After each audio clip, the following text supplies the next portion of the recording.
Le président Bassirou Diomaye Faye a effectué sa première visite officielle en République du Congo depuis son élection à la tête du Sénégal les 2 et 3 février 2026 à Brazzaville. Le président sénégalais a saisi cette opportunité afin de renforcer la coopération bilatérale entre les deux pays à travers la signature d'une vingtaine d'accords dans divers secteurs d'activité.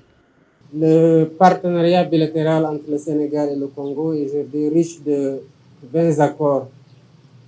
20 accords que nous sommes en train de déployer au quotidien sur le volet culturel, sur le volet de l'enseignement supérieur de la recherche, sur le volet commercial et sur le volet du sport, pour ne citer que ces domaines. Pour ceux qui sont dans le secteur de la menuiserie et bénisterie, évidemment, il faut de la matière première qui est le bois, matière dont dispose le Congo et dont le Sénégal a besoin que le Sénégal importe. Le président de la République du Sénégal pense faire de Brazzaville un axe stratégique pour le renforcement économique de son pays. Avec une exploitation pétrolière débutée en 2024, le Sénégal pense tirer profit de l'expérience de la République du Congo. 6e producteur de pétrole en Afrique avec 253 000 barils par jour, la République du Congo maîtrise le secteur des hydrocarbures depuis plus d'un cinquantenaire. Cette visite d'une importance capitale pour son homologue congolais est une occasion de consolider davantage les liens du panafricanisme.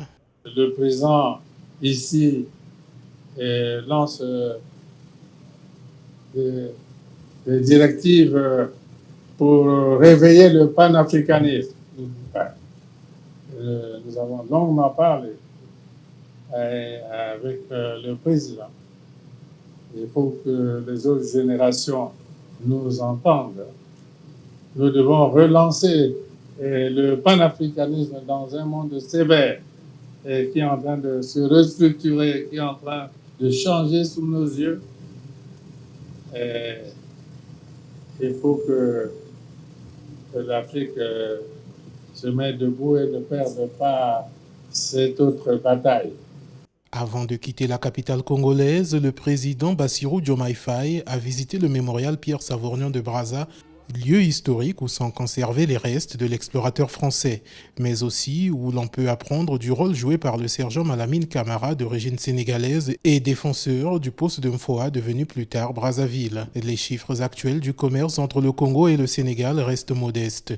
En 2024, les exportations du Congo vers le Sénégal étaient très faibles, à environ 271 410 $ américains, et cela démontre une baisse significative par rapport aux années antérieures, à environ 3,67 millions de dollars américains en 2022. Toutefois, il existe une volonté politique forte de dynamiser les relations économiques, de relancer les commissions mixtes et d'accroître les investissements bilatéraux dans plusieurs secteurs clés.